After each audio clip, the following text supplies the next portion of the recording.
para a gente mais uma vez falar desse caso gravíssimo de denúncia de manipulação de resultados no futebol brasileiro, especialmente na temporada 2023. A cada depoimento, a cada entrevista que vai acontecendo com o empresário William Rogato, mais coisas absurdas vão sendo faladas, mais denúncias inescrupulosas vão sendo feitas.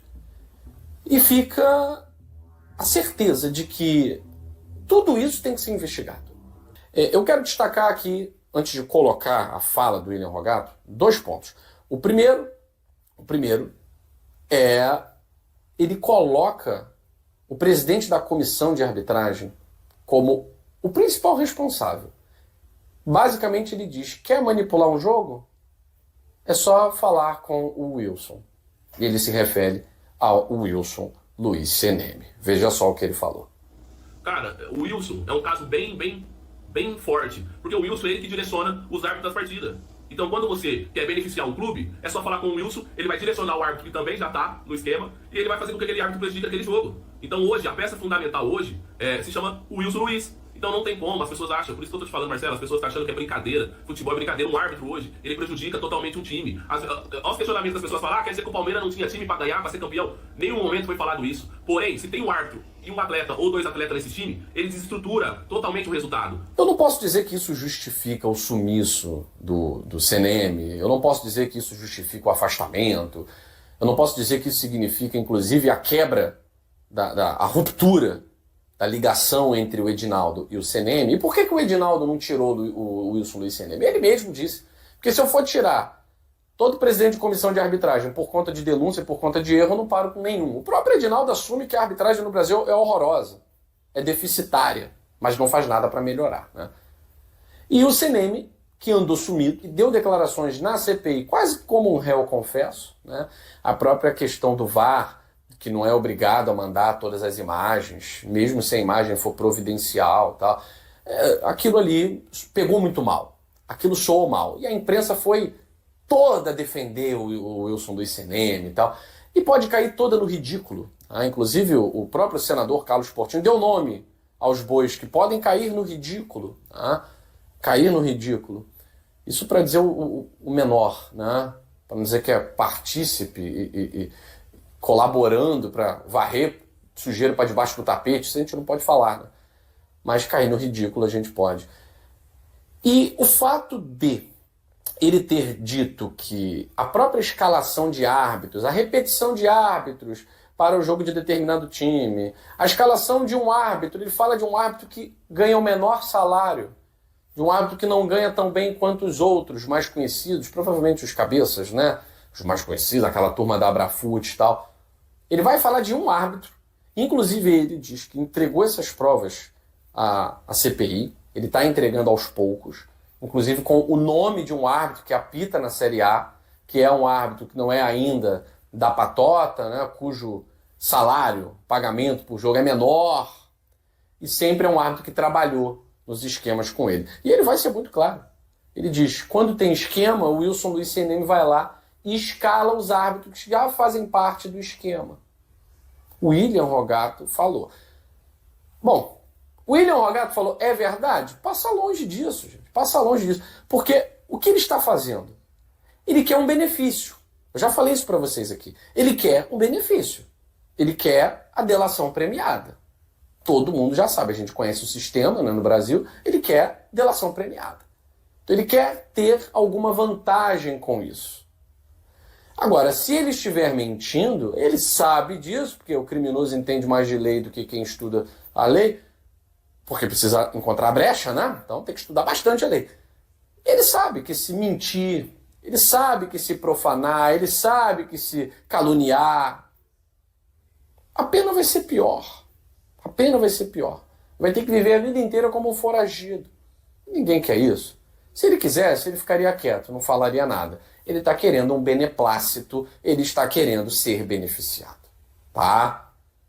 Então ele colocou o nome do Seneme como o principal, o cabeça do esquema de manipulação de 2023. E ele repete que 2023 teve manipulação para ajudar o Palmeiras e atrapalhar o Botafogo, olha só. Teve árbitro que tava apitando um jogo do Palmeiras, que inclusive apitou vários, que eu já tinha feito trabalho com ele, então eu sabia que ali ia ter um esquema, entende? Você pode dar o nome do árbitro? Pode dar o nome do árbitro? Não, agora não. Só pra CPI eu vou entregar isso aí. Vou entregar como eu já tô fazendo, tá? Mais uma vez eu falo às pessoas, mas prova. A CPI já tá tendo acesso de algumas coisas que eu tô mandando pra eles, tá? E daí eles podem confirmar ou não. Gente, eu repito, o canal Dois Toques, a gente diz a casa do futebol, a gente obviamente não vai dar crédito pra qualquer coisa que seja falada. A gente não vai dar crédito, mas a gente também não pode negar o que está acontecendo. E o mais interessante disso tudo e ele vai dizer assim, se a CBF for séria, ela se manifesta sobre tudo isso. E a CBF não fala absolutamente nada. Ninguém fala absolutamente nada. Parece que só os advogados falam, e os advogados dentro da imprensa, né? Quando eu falo os advogados, são os advogados sem diploma, dentro da imprensa. Porque a CBF não se pronuncia. E em alguns momentos o silêncio é confissão de crime. A CBF tinha que se manifestar publicamente sobre o que esse cidadão está falando. Ele está simplesmente destruindo o que restou, pouco que restou, da CBF. Ele está destruindo o pouco que resta da confiabilidade nos campeonatos geridos pela CBF. Então ele afirmou que 2023 é uma grande farsa. E se nós formos realmente levantar os responsáveis, quem eram os árbitros? Quem era o VAR? Vamos pegar Botafogo e Cuiabá. O episódio do apagão, enfim, ele está no âmbito do mistério, né? Aquilo ali parece uma metáfora do descenso, né? Mas o jogo contra o Cuiabá, um gol de mão foi validado. Isso o VAR olhando, um gol de mão. O jogador vai fazer um gol porque com a mão ele conduz a bola, que é o Pita, o Isidro Pita. O gol foi validado. A gente sabe que a não validação daquele gol poderia ter mudado a história do Campeonato Brasileiro. Existem os fatos de Palmeiras e Botafogo. A expulsão do Adrielson, a não revisão de falta no quarto gol do Palmeiras. Então a arbitragem do Braulio aquele dia realmente é algo que está no foco. Até hoje, no foco. Botafogo e Fortaleza. E aí não estou falando do jogo, que foi 2-2. Estou falando do fato de não se respeitar, inclusive, os sindicatos dos jogadores que foram a favor. O Botafogo que quis jogar, mas ele, a CBF, a comissão, os organizadores, para atrapalhar, não deixaram a partida ser na terça-feira, como estava prevista para ser. Era só seguir o calendário. Não deixaram, porque o Botafogo enfrentaria o Sub-17 do Fortaleza, para a gente falar a verdade aqui. Né? O Fortaleza já tinha até viajado para Quito. Para Quito não, para onde foi a final, né? Da Sul-Americana, não me recordo agora. Mas já tinha viajado.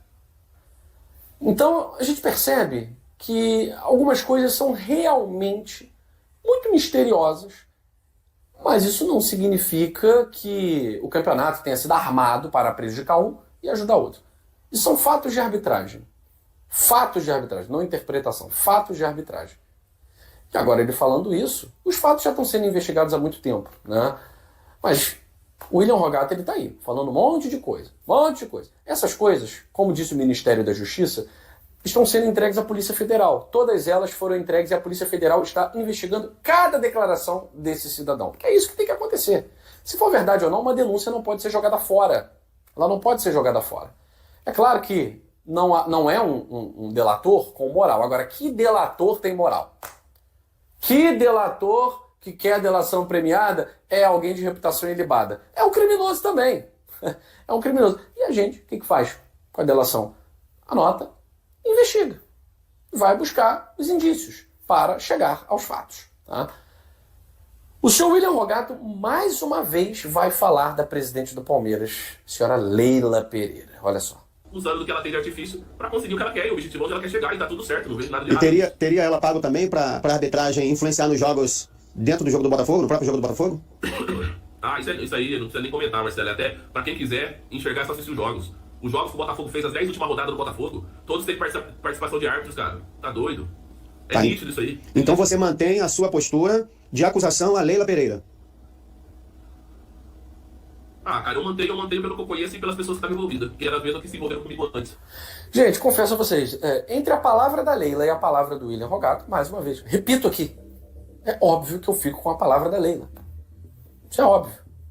O que não significa que não precisamos investigar o que ele falou. Chegar a essas provas talvez seja muito mais difícil, né? Seja muito mais difícil. Chegar à prova de que um árbitro participa de um esquema tal, pode inclusive ser o fim da Abrafut. Pode ser o fim da Abrafut. Né? Quem está vibrando com isso é o antigo sindicato.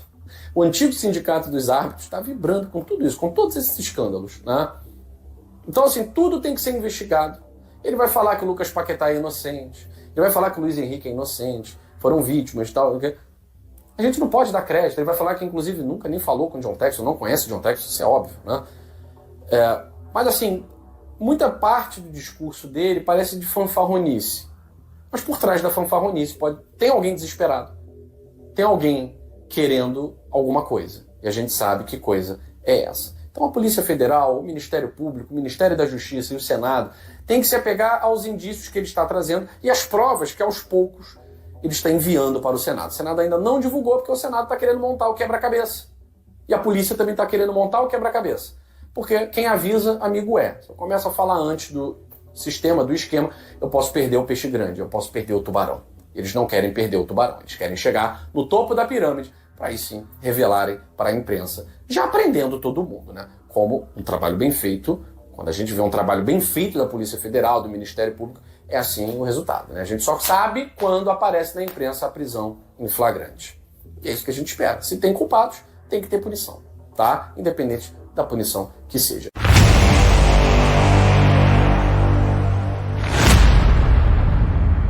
Após um período de descanso e entrosamento com o técnico Fernando Diniz, o Cruzeiro se prepara para enfrentar o Bahia em uma partida crucial pelo Brasileirão, com o objetivo de garantir uma vaga na Copa Libertadores de 2025. Mesmo com a mente um pouco voltada para as semifinais da Copa Sul-Americana, o confronto nacional é de extrema importância para as duas equipes, que estão na briga pelas primeiras posições da tabela. O técnico Diniz terá alguns desfalques importantes para o jogo, como Matheus Henrique e Lautaro Dias, mas contará com o retorno de jogadores como Nicolás Acevedo e Biel.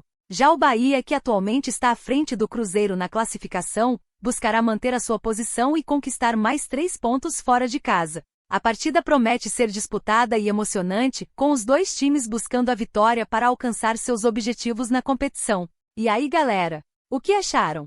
Deixe nos comentários. Não se esqueçam de deixar o like e de se inscreverem no canal e ativar o sininho para receber as notificações. Até mais, Nação Celeste! Vamos pra frente!